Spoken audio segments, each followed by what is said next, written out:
Hello, welcome to Doragon Riders Around the Watch D&D Talk. I am Doragon, Kishu, Paladin, and Doragon Rider. Glad to see you guys back. I don't know if anybody's out there, but glad to have people come and checking this out. I stream it, not daily, but I stream the D&D Talk.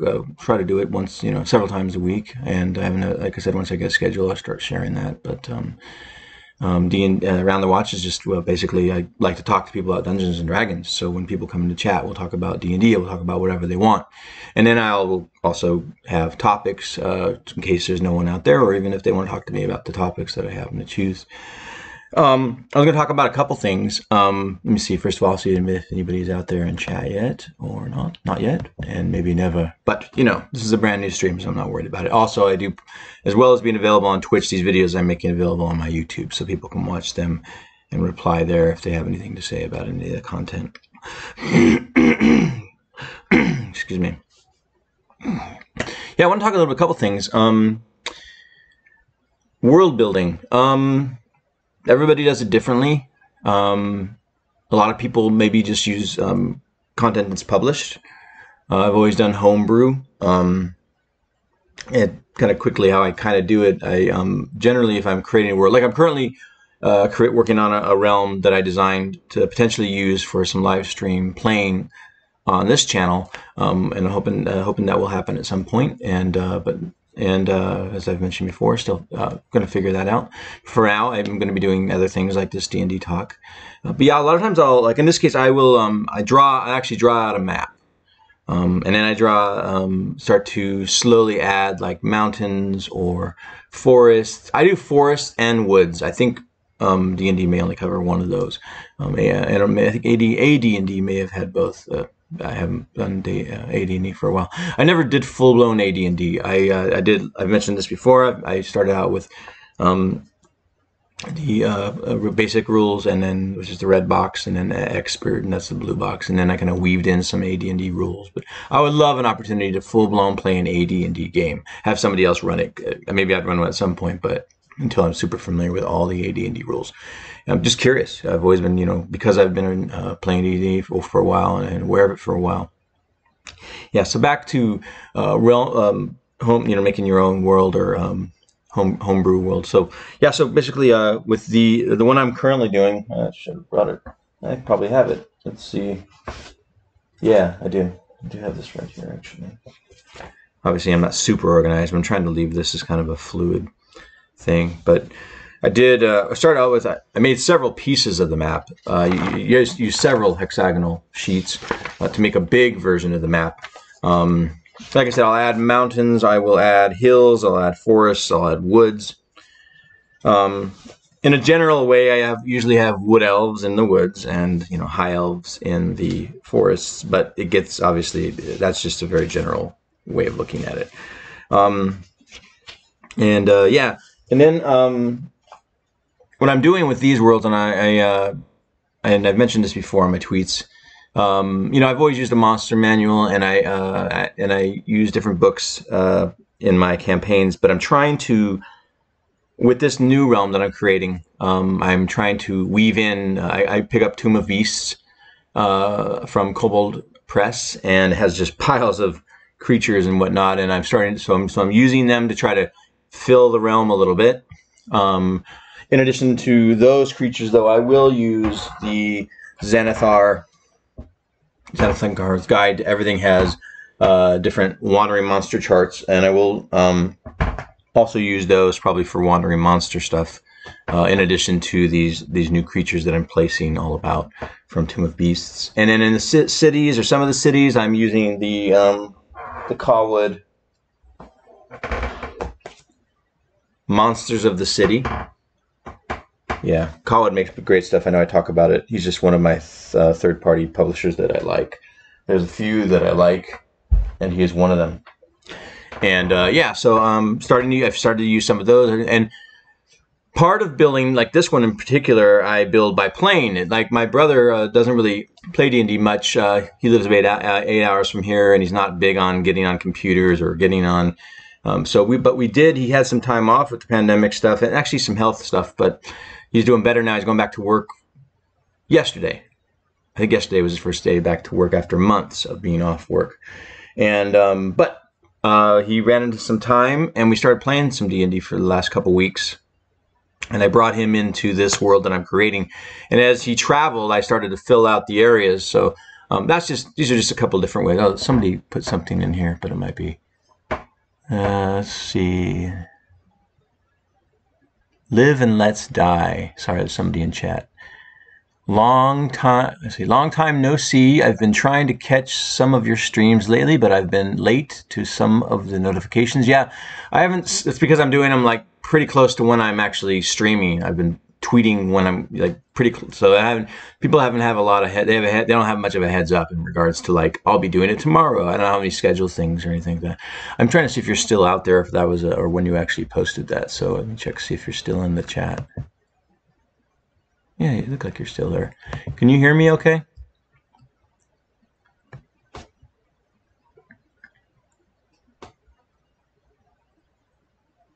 Now, Live and Let Die.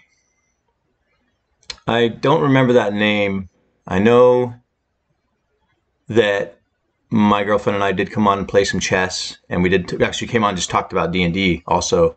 So maybe you were someone who was interacting with us during those streams we did several months ago. Is that right? Maybe you can remind me.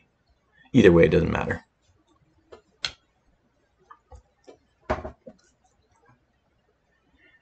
He says, I'm still here, my dude. Yep, sound is great.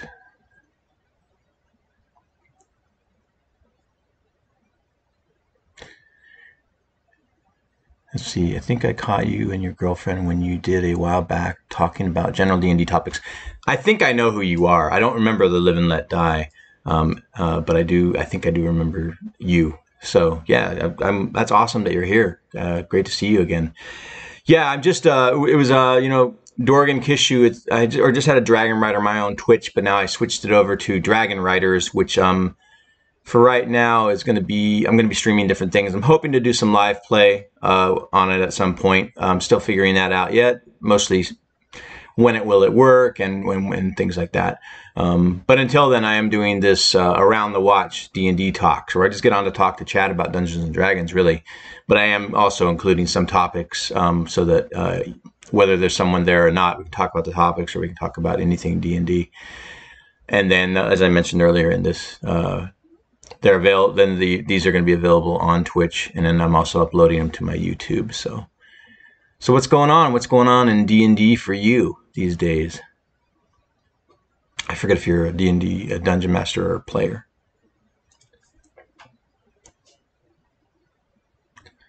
No worries, it's not about me. I just really enjoyed your chats and thoughts, so I wanted to come and hang out. That's awesome. I really couldn't. That's awesome. Let's see here. We got a couple other people. I don't know if they're actually, you can hear me though. Fraggletees and Galatham, but I am glad that you're here. And this is my fourth episode, but I think you're the first person that I've interacted with since I started streaming this, so welcome. Yeah, I was just talking a little bit about world building and how I do it. I'm building a realm right now that I'm going to be potentially using for live streaming on here. But I also started using it a little with my brother because, like I was saying, doesn't play D&D a lot because he doesn't do a lot of computer stuff and all that. So, and we're kind of far away, but we started playing in this land. It was a lot of fun. And one of the things I did in this land, I'm making the Feywild accessible to. So it's not the whole Feywild, but on this plane, this realm is in its own plane potentially. There will be a way. It has the Feywild, like the tip of the Feywild, and then there's a way that's going to be able to access further deeper into the Feywild. But let's see. I'm going to read his thing really quick. Not a whole lot new. Still have 5 games on my channel that we're running on a bi-weekly basis, and since we're running mostly 3.5, it's always fun to talk to other 3.5 veterans. Oh, so you're streaming. You're streaming games. Let's see. We're running on a bi-weekly basis. I think that sounds right. 3.5 veterans. I never played 3.5 myself, actually. I just did basic expert, some advanced Dungeons and Dragons, I purchased the second edition and never played it. Kind of moved on from D&D just because life. I didn't get back into D&D until 2018 with 5e. I missed D&D and I was exposed to 5e, and I was like, I actually really like the rules, and I got the book and learned how to be a player, and I really love the 5e rules. They're very balanced, in my opinion. And then that was in 2017 that I started playing 5e. 2018, I actually started running a campaign. So, and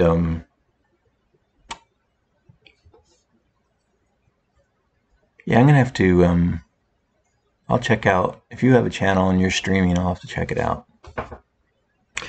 Yeah. So, like I said, I'm working on that realm, and it's just been a lot of fun. The creatures from Cawood and from Kobold Press are awesome, and I'm really looking forward to. There's a lot, like I said, the Kobold Press book is a lot of creatures in there, a lot of big bads that I look forward to using because, let's see. Yep, we're just a small streaming channel. Oh, my mistake. I remembered you had played older editions, but I forgot which ones. That's okay. No problem. Yeah, 3.5, is that the one? Oh God, my brain is just blanking. 3.5, is that the one that the other company started creating? Pathfinder started to base their books on or something. I'm curious about Pathfinder too. I'm actually curious about other versions. I've heard some things about other versions of D&D, but I just never tried them. And I'm big on, well, as a dungeon master, I like to do a lot of role play and a lot of voices and all that stuff. Not everybody does that stuff, whether they're a player or DM, and it doesn't matter if you do. It's just something I enjoy doing. I've been doing voices since I was playing action figures, which was a long time ago. You know, it's funny about when my brother and he's about 15 months younger than me, and we played a lot of action figures, and we did a lot of character voices. It wasn't until years later when we were doing something, messing around with a video project or something, and we were doing these different voices, and I realized, I said, God, all his voices kind of sounded the same, and I didn't, as a kid, they sounded different to me, and now I feel like they might have all been kind of similar because, yeah. So it was kind of a funny revelation. Let's see here. Yeah. So anyway, I've been working on this one. Like I said, when I was creating this realm, I created a bunch of.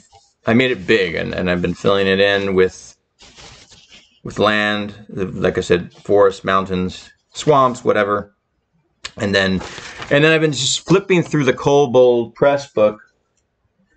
And as I come across, I've been writing down the ones that I want to include in this realm, but I've also sometimes been placing them on the map somewhere if my brain just says, oh yeah, I think that would be good. If there's a desert here, oh yeah, that creature would be good there. So that's kind of how I've been doing this one. Let me see what you said here.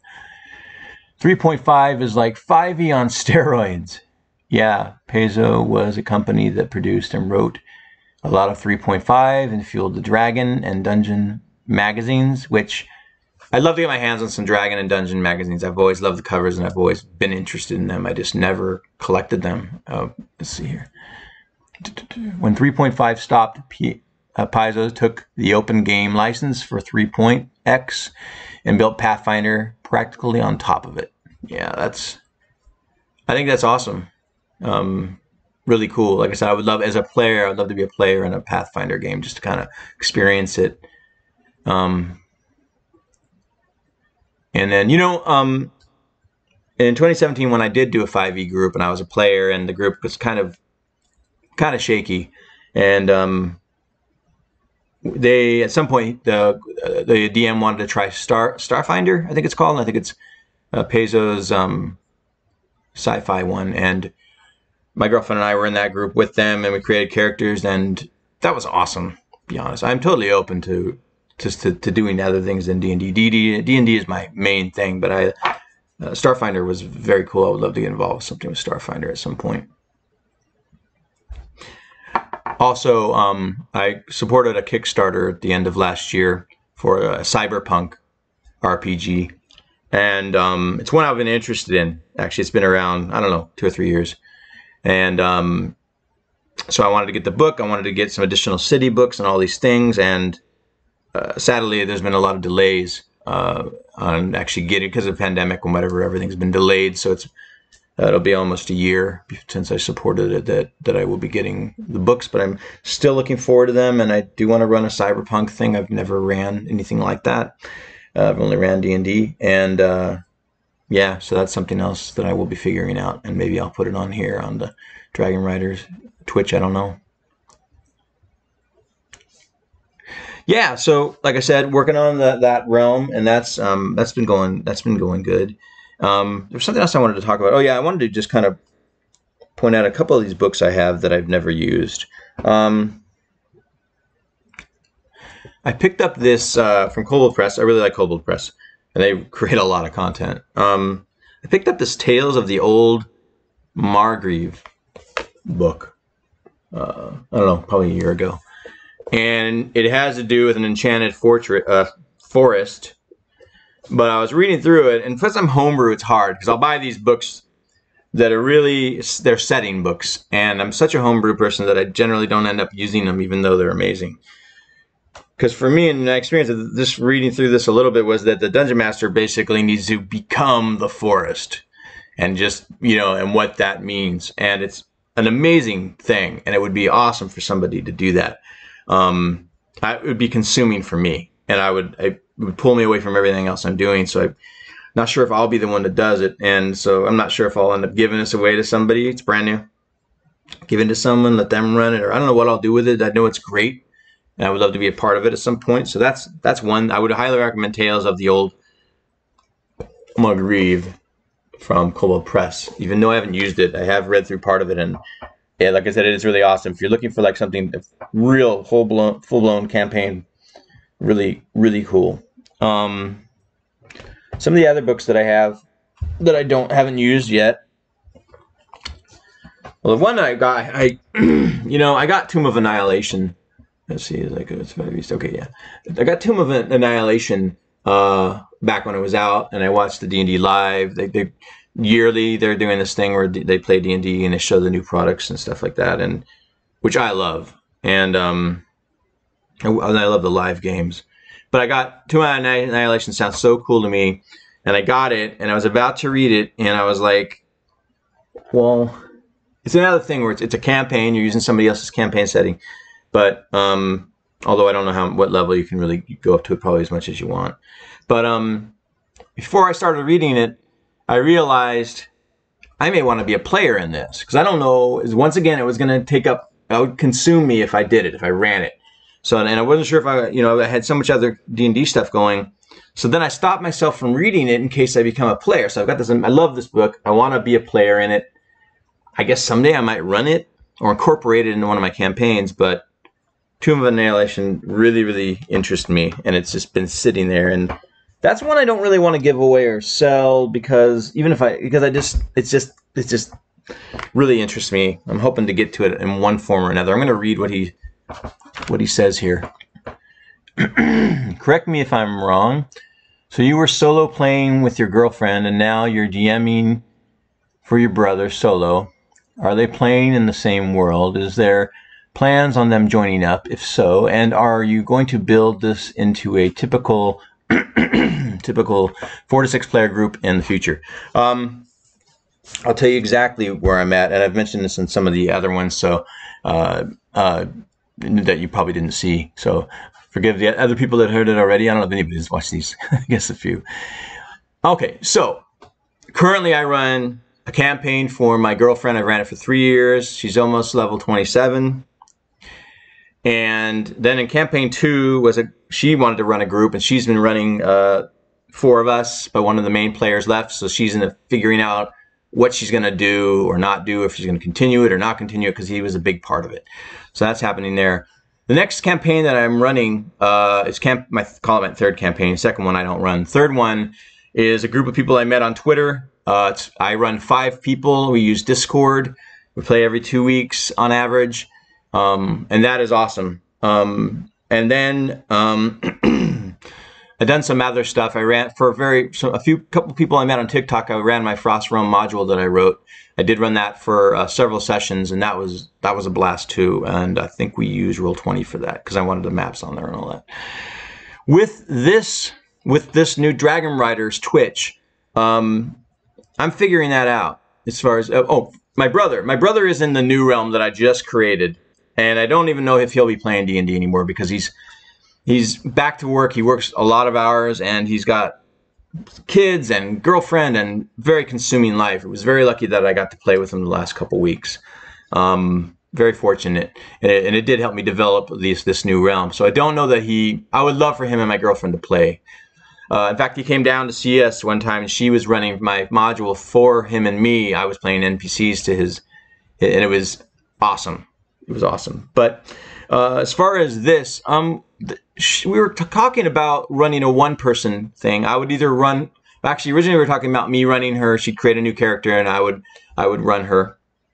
And then we also talked about how we might want to do two, where we rotate as Dungeon Master and run each other as single games.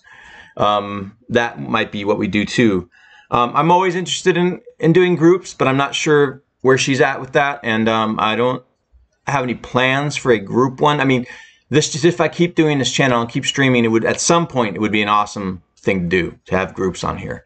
But I'm just kind of tiptoeing my way into this. I'm getting familiar with OBS. I'm just kind of working my way into streaming, period.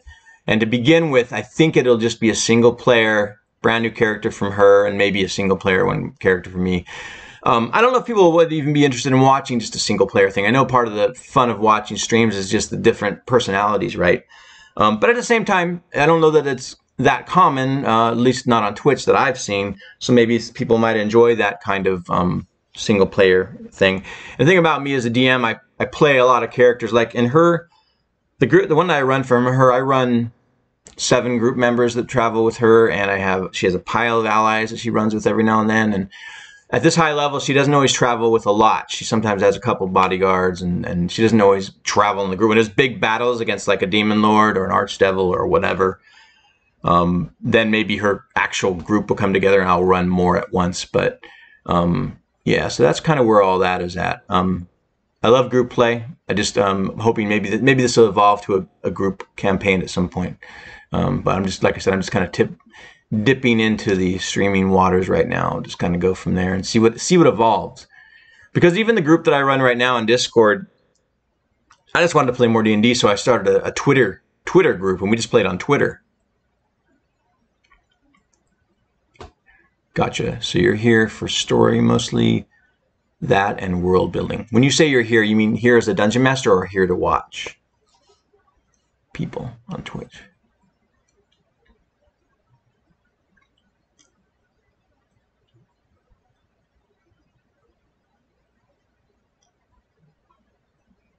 I don't know if I repeated what he said. He said, I'm here for story mostly, that and world building. Here to watch and DM. Yeah. Yeah, for me, and this is with writing in general, story and story scope and characters and character development, that's my main things that I like to focus on. Yeah, I mean, over the few years that I've been tweeting, I do tweet things about the campaign I've been running for my girlfriend, and I've had people ask me, can I watch this anywhere? So I know that people have shown interest, at least on Twitter, about watching just me running her. So yeah, I think that and it's D&D is such a huge market now, and there's such a huge variety of people. So yeah, maybe you're right. I mean, because he said, so I think, he says, here to watch and DM both, I guess. So I think you could do a solo game and gain some viewers. Yeah, that's what I'm hoping. It'd be fun. It'd be awesome to... As a storyteller, I love bringing people in. And I'm hoping to have an opportunity to do that with D&D. I do it with my players, and I do it if I write. Like I publish some novellas and whatever. With writing or whatever, but I would enjoy... I've never had like viewers be pulled into my storytelling before, so that's something I'm very excited about and interested in. So yeah, we'll see what happens. Yes, yes. So yeah, so let's see. Other than that, I wanted to just a couple more books. And keep talking. Like I said, chat is the main reason I'm here, so you can keep on talking. I also bought the Waterdeep Dragon Heist for that's a low level campaign. This one I may give. It's brand new. You know, I may give away or sell. I don't know what I'll do with this because I want as much. I love having a D&D library. I do, but I also like things to be used. I would love to be ran through this, or I'm not sure what I'm going to do with it. I don't know that I will ever run this, even though it sounds awesome. I started to read it. I mean, these books are, in my experience, the Wizards of the Coast, just two phenomenal products. That's just the writing and the obviously the art and everything else. And then I also picked up the Mad Mage. Now, Mad Mage, I admit, and this is the same thing. This one, no, Dragon Heist, I started to read. And so I got a little sense of it. This one I didn't read at all because I just really want to play it. I want to be a player in this one. I got it. But if I wanted to DM, I would really have to entrench myself and I would have to make a whole campaign. And I might someday. But I'm always might give this away too, just because I could always buy it again if I actually use it. So but it looks phenomenal. So, and yeah, so that's kind of like the books that I have that I haven't used. Yeah. Let me see if anybody else is out there or if you're still out there. Yeah. Yeah, and these around the watch D&D talks usually have been running me about 12 minutes, which is fine. But I haven't been talking to people. So when I'm not talking to people, I'll probably keep them pretty short. But it's good to have you here. What's your actual name? I may have known it back when I first met you, but I'm not sure. I need to check out your channel.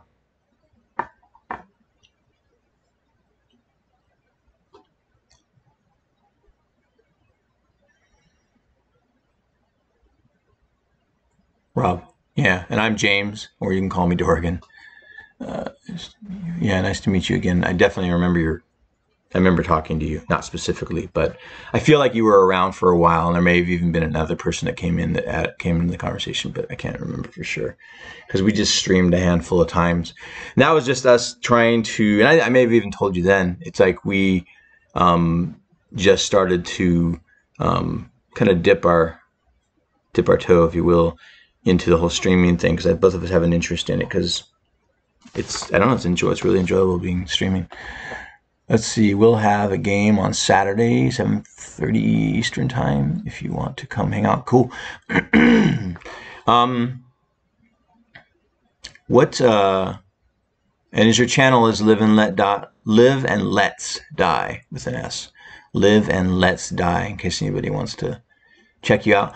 What's that game going to be? What campaign you have going on?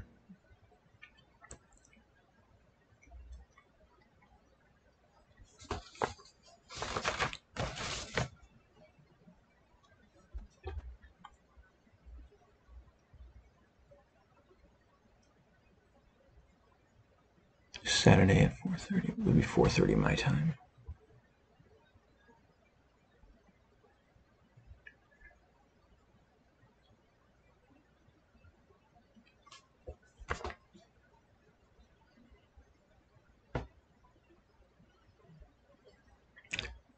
There's another book that I purchased, and this time I swore I would use it because I keep buying these books and not using them because I just have so much of my own content that I make. But I swore I would use this one. I'm not even going to show it right now because it's a book that I'm weaving into some of my Discord group. So I want to show it, but just in case any of my friends pop in to see any of my videos, I don't really want them to know I'm using this book. They may figure it out along the way, but I like to keep the mystery. All right, here's what his stream is going to be about. And this is Saturday, 7:30 p.m. Eastern on Live and Let's with an S Die. Excuse me. It's a homebrew setting called Furdar, where the world is dominated by two suns. That's cool. One sun, the players have found out, is a man-made sun. Oh wow! that kills people that are touched by its rays. Oh, that's... So when it's out, everybody has to stay in or have something that covers them, I guess. The groups are on their way to try to figure out how and why the sun existed and what they can do to set the world right again. That sounds great. That's awesome. How long has it been, that storyline been running, and what level are they?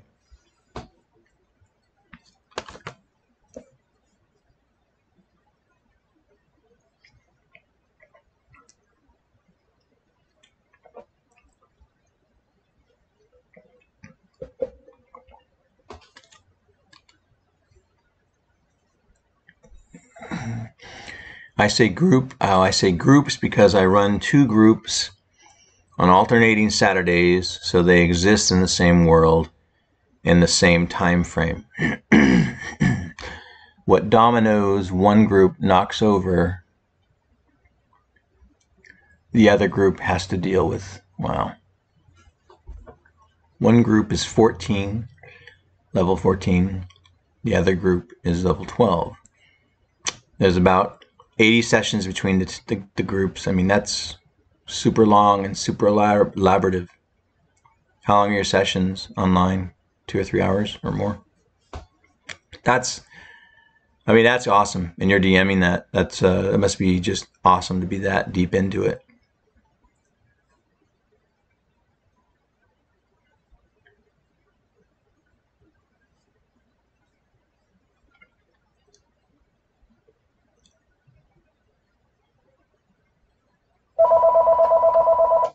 Hold on, Rob. I'll be right back.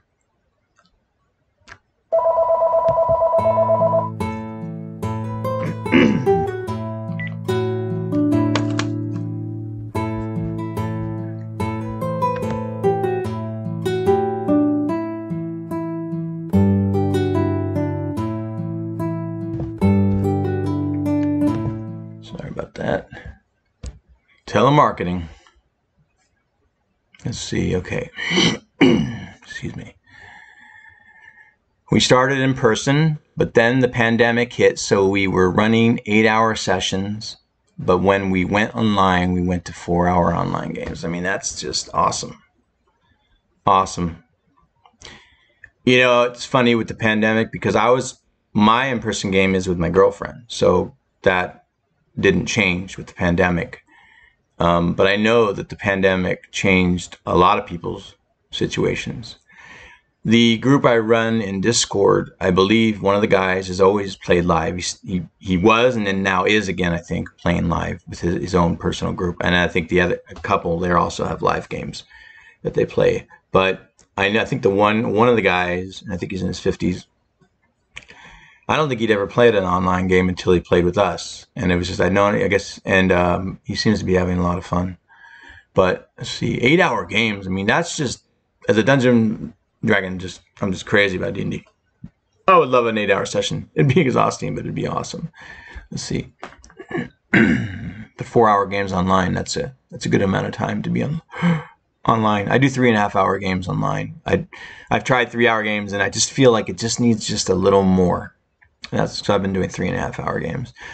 Oh, and I see here, he wrote this. I keep forgetting if I read out loud. Okay, let me read the one he read out loud because I didn't tell you guys. He said, we started in person, but then the pandemic hit. So I think I did read this. So we were running 8-hour sessions, but then we went online. We went 4-hour online games. Okay. Oh, and I meant to say that while we're a small channel, if there's any questions you have about OBS or streaming, we can try to help. Yeah, well, that's awesome because I mean, I know I have the ability to like learn things, but I don't always take the time to do it. And I finally at least learned enough with OBS. I mean, even with this layout that I have here, I mean, around the watch and Doragon, I mean, it's all, you know, obviously all I did is use Paint, Adobe Paint, and I know that you can do all kinds of stuff to make it look cooler than this. I just kind of wanted it functional enough. I didn't want that to be the reason, because like I said, I won't necessarily create the time to learn all that stuff, and then I'm like delaying streaming. And it's kind of like well, are you giving up quality just so you can get on there? And I can always upgrade. I can always improve it later. I think it's fine right now. Let's see. But that's awesome. If I have any questions, I'll definitely reach out to you, Rob, because yeah, at some point I probably will. Well, for one, I know I need a new camera. This is just a laptop. I don't even use. I've been using laptops forever. I think I've owned one PC my whole life, like my actual tower and all that. I played World of Warcraft from like 2006 to 2011. That was all on a laptop. So I happen to have a better laptop now, though. I got one that could handle higher level games, and even though I don't really play many video games right now, I don't play any. But also because I do editing, film editing, and I want to be able to do that. So they have, what is it, SRD or SD drive or whatever it is. Yeah, it's quick. Let's see here. Yeah, so maybe if I do come across anything, I will reach out to you. Oh, I was going to say though, yeah, I made a better camera. My background is just silly. There's a window over there and it creates a lot of light. And I could do this in my room. I can have it be, I like to be out here in the living room and be out of my bedroom doing this stuff as opposed to just in my bedroom doing it. I like to get myself out of my bedroom and for this. And that's why there's a lot of light in here though. So I just threw up some sheets behind me. And those actually are for film, but I'm just kind of doing it to block some of the sunlight from the window behind it, and it's fine for now. But at some point, if I continue this channel, I'm probably going to want to get a better camera than this. So, yeah, when my girlfriend, I keep saying my girlfriend and I tend to call people like by not their names, and I don't mean just her. I mean anybody. I'll tell somebody about these three group of friends. Like I'll talk about the people that I play in my group. I'll talk to someone about and I will never use their name, so I'm constantly just describing them. It's kind of silly, but her name's Caitlin with a K, but I call her Kate. So anyway, when Kate and I start to do our live stream, it'd probably be a session 0. It's been so long since I built a character with her. We're very attached to the other campaign. It just keeps growing. I mean, we've conquered demon lords. We've conquered archdevils. We have allies that are archdevils. We have allies that are demon lords. Her character's kind of right down the middle, so she kind of sees the good in both sides, dark and light. Yeah, I love session 0s too, and obviously I've never streamed one. I've never streamed a session, so. But yeah, session 0s are awesome. So I'll do a session 0 with her. I really look forward to doing that. And then, like I said, if she wants to run me on something, then we'll do another session 0. But I'm not sure. She's different than me. I can run and play in a bunch of campaigns, and I love it. She generally gets so into her character. She's just really been into this character. The fact that she join my Discord group is actually a big deal because she's actually playing 2 players now, or sorry, 2 PCs right now. And usually she wouldn't do that, but she wanted to be involved with that group, and it's just been awesome. That has been a really fun group. Yeah, the group that I am running on Discord, how I started that, because originally I just did it as a Twitter thing, and I had written a low-level adventure years ago, in case there was ever an opportunity to play if anybody has had something prepared. It was just about a hobgoblin lair, and so they traveled to the hobgoblin lair, and I had that all written for a long time. But then it seemed like everybody wanted to keep playing, so then the campaign has grown from there. It's cool. One of the players is playing a cleric, dragonborn cleric, and my brain, I'm trying to remember. Tempest, his goddess Tempest. Tempest is having him gather champions. So right now, he's kind of like, I would say it's not that he's just leading the group, but the group's kind of supporting him in his efforts to find champions and deliver them to this place and all these different things. So that's kind of been where it's been. And the first champion ended up being the Hobgoblin King, or the Hobgoblin Warlord that had this lair, was the bad guy. actually ended up being the first of the champions. It actually ended up that the Hobgoblin served Tempest. So it's kind of a thing where you have to like be careful about who you're killing and who you're this and that. And if you get too killy, you might kill your champion, or well, hopefully a champion will be too strong. But yeah, so then they had to deliver once they got the Hobgoblin champion, they had to travel a long distance. They're low-level characters, and they had to take him to. They're going to take him to this other land, but first they had to travel to a place where they could get on a ship and travel the sea. And they did. They got there, etc. But then the god reached out, and then the champion is going to travel alone to this other land. And now they're beginning the pursuit of another champion. So, and they are actually in another plane right now. I call it the third plane. And they are there trying to possibly get a second champion for Tempest. So that's kind of where that campaign is. The other people in the group have backstories, some of them, and have come in and out of it's just been a lot of fun.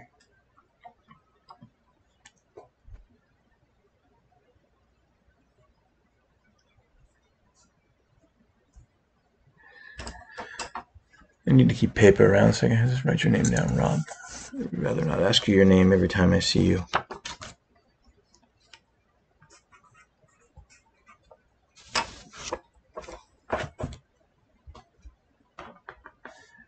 Yeah, so that's kind of what that one is. The campaign my girlfriend's running is really, really elaborate. She's a writer also, but she's more detailed than me. In regards, if we wrote a book, hers would have a lot of details. And mine, kind of, the way that my style writes is that it triggers people to have visuals of everything that's going on. I give enough information to kind of let their own imagination kind of create it. But she's actually the person that says, this thing is on the bookshelf and this like that. I've written a fantasy novel that I didn't publish because I got it edited and the editing wasn't good enough. So it's just sitting there. But it'll be this long, be a 150-page book instead of like a 450-page book, which is like what hers would be, because she writes much more like a fantasy writer in regards to detail, I think. I don't think I know much about your girlfriend's game or your character in it. Well, I will tell you that my favorite class is Paladin. Anybody who follows me on Twitter knows that. And Doragon Kishu, the name Doragon, that's Doragon Kishu, Paladin, and Dragon Rider is like a pseudo Twitter name. I've never actually created the character. So when I actually get an opportunity to play, as I mostly Dungeon Master, but when I do get an opportunity to play, I generally play Paladins. In her campaign, I wanted to do something that wasn't gigantically different. I really wanted to play a fighter. I just thought, I just think fighters, I'd never played a fighter as a player. A fighter can be anything. I mean, the thing about it is, it's. I know sometimes when people first start out D&D, they might play a fighter because they can be simpler to play to get used to the game and all that. But they're also like, I mean, any character is customizable. But a fighter, I don't know. I just think fighter, there's a basicness that can be. It's just a canvas, really, and you can do whatever you want with it. You can really do that with any character, so I'm kind of fumbling here. But my point is I created a fighter, Eladrin fighter, and then it was two of us at first, and my buddy that I got, a friend of mine from Twitter, he played a cleric of light. And so she ran us in a very complex world, for a very dangerous world for a while. And then later, a couple of people, they're together, husband and wife. Well, I was friends with him, and then I got to know his wife because she joined the group too. They came on as halflings, and one of them, she's a rogue, and he is a bard. And yeah, that's been. But I was going to tell you though, before they came though, I was killed as a fighter, and I was brought back. By, I believe, a druid. I was killed by a fire elemental. Melee against fire elementals was difficult. And but my buddy, my cleric, he got me to a place, and he got this druid reincarnated me. So I came back and it was random. the Dungeon Master, Kate, did it randomly as to what I came back. So I was an Illidan, so I was already kind of celestial. Depending on how you use Illidrans. And then I came back as an Azamar. So it was kind of, it was awesome for me, because what I decided is after I came back as an Azamar, because I had died, and because I came back as an even more celestial thing. Actually, I don't know if, yeah, there is a celestial, but I know Azamars are celestial potentially. Because I came back even more celestial, I decided that I would pursue him being a paladin from that point. On one side, it's like, okay, you're always paladins. You really want to change him to a paladin. But it was just what evolved for me. It just like I got killed as I think my alignment was good. I think I was a good fighter. But once I died, I became lawful good. I was brought back, and I became more purposeful. So now I'm a paladin fighter, Azamar. And something I did not expect that happened along the way is that we came across a sword. We didn't know what it was for the longest time, but we carried it with us. And it ended up being the Holy Avenger, which is like, my favorite weapon out there. I'm not familiar with everything that's out there, and now there's so much other content anyway, but yeah, so not only am I a paladin fighter, I have the Holy Avenger as my weapon. So it's been, I mean, it's awesome for it's a paladin to have that, and it just makes it, you feel even more like a paladin. But I don't forget about my fighterness. I include my fighterness in this character. He says, death does tend to do that. It refocus some people in their new lives. Classic paladin weapon. Yeah. So what I have, it's interesting. I bought these dice to play the Eldrin Fighter. I love them. They're like metal, and you've probably seen them, and they're like kind of a rainbow around the edges there. And yeah, so I bought these those are for the fighter, and then I also use these, which you've probably seen these for sure. It's like the black, blue with the red. I use that when he uses his bow, right? So, but when he came back as a paladin, I received a gift from Kate's father, who knew I was into D&D. He bought me another metal set that were green. You can't really see the color in person. They're really beautiful, like a blue-green, but with gold edges. And so now, when I do paladin things, I use the paladin dice, and when I do fighter things, like because he's a battle master. When I do the fighter things, I use the other dice. I mean, that's, everybody's different the way they use dice, but it's been a lot of fun. And now he's kind of in limbo, because now that one of the people left the group, I'm just not sure if the group will continue. I think that maybe Kate will continue it at some point, but I think she, as her first campaign, to lose one of the people that started out with us and we played over 2 years with, and he was a friend, it was a blow for her, I think, and I have to see what she's going to do. She's also very busy these days. We were only playing every 5th and 6th week because of schedule stuff, but she was very busy. So, so we'll just have to see where that goes, or if it goes anywhere. Meanwhile, the couple that plays the halflings is in the Discord group, so we play with them every other week anyway. The Discord group is, let's see, we've got the cleric of Tempest, and then I'm gonna read what he said really quick. I really like the metal dice, but I have a glass top table with a TV built in. Oh yeah, see that's the ultimate thing I would do with a game room. So I can't get over my fear of dropping the metal on the glass. I mean, even with a dice box to roll in. I mean, that makes sense. The dice that I used to DM my campaign 1, I've got 2 giant jumbo D20s that I use. And I know a lot of people don't even like metal dice, but yeah, I use, okay, this is my dice tray, little dragon. For my campaign 1 and 3 that I run, I use this side to roll the dice in. And then for campaign 2 as a player, I use the inside of it, which has the the dice thing on the outside and then the inside. And but yes, I don't gosh, if I had a glass table, I would have to, I think I might set something up. If I wanted to use metal dice, I think what I would do is I would probably have a separate, especially as a DM, I'd probably have a tray next to me, like I have an actual tray here, like an eating tray but I don't eat on it. I use it to have things on. And when I DM this on Discord, I have it right here, and that's where my dice is. So that's probably what I would do. If I wanted to use metal dice, I'd probably do it on my tray.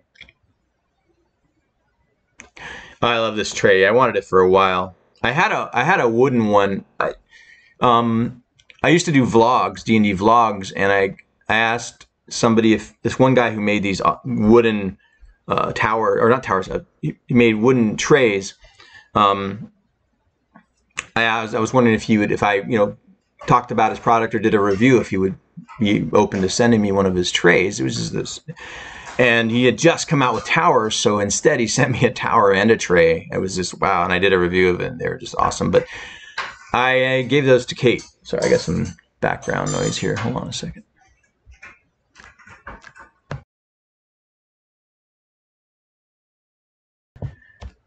Yeah, I'm kind of, because the session ran long, but anyway, yeah, so, anyway, it's a really gorgeous thing, but I ended up giving that to her, and I really wanted this one, and I like change, I like to do stuff, so, but I can't help but even want a third tray, to be honest. I want a new tray probably for this whole Twitch thing, just because I do have a new D20 for the Twitch thing. I bought this, you know how Magic the Gathering has created some new decks that are incorporating with Forgotten Realms, and so I bought this box set, and I don't really play Magic the Gathering. My brother did, and I played with him a long time ago, but because it's Forgotten Realms, I wanted to get it. Yeah, I'm definitely getting some background noises, so I may have to mute it in a second. Yeah, hold on a second, I'm sorry.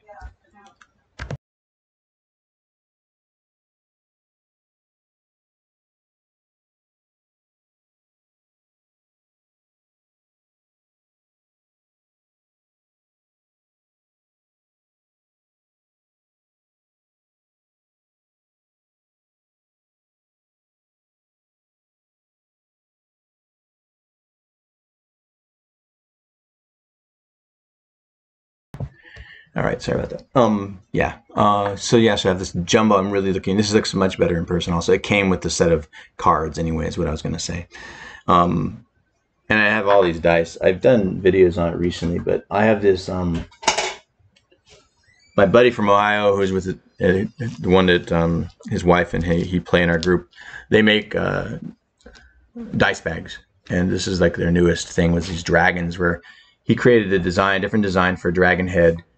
But I mean, he's got blue dragon, green dragon, silver dragon, gold. I mean, he's got all these, and I grabbed the red one, just flat out traditional dragon. But anyway, I got this. I haven't even used this bag, and I have all this dice in it that I plan on using for this Twitch thing. So let's see what she said. I had some time betray me 2 weeks ago, so I had to buy several new sets. I had some time betray me. Dice? You had some dice. Is it dice betray me instead of time? Is that what you were saying?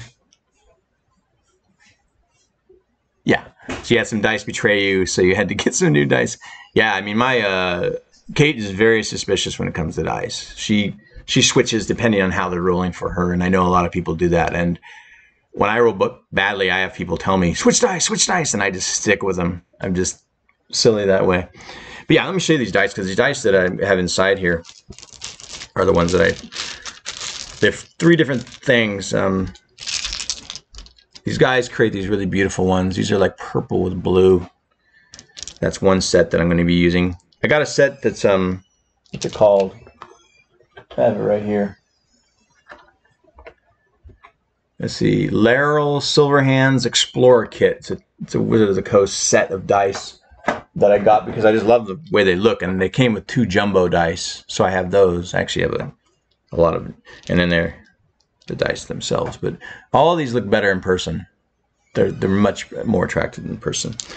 And then the last set that I have to use will be these. These are really, you have to see in person. but because they have these little flecks inside them, green, they're like blue and green. And anyway, all these look better in person. But these are my blue, purple dice and the red dragon bag that are just waiting for me to either be a player or a DM or whatever I do on this Twitch channel. So looking forward to that. I don't know if I'm a dice goblin yet. I feel like I am because I buy more dice than I can use now. Although I admit from every campaign I use different dice. So as long as I keep doing more campaigns, I guess I'll keep up with it. But I don't know how many dice equals a dice goblin. It's probably thousands.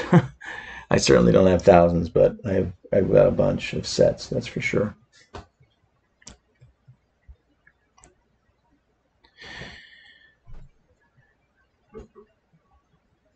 Yeah. Well, I probably should wrap this up.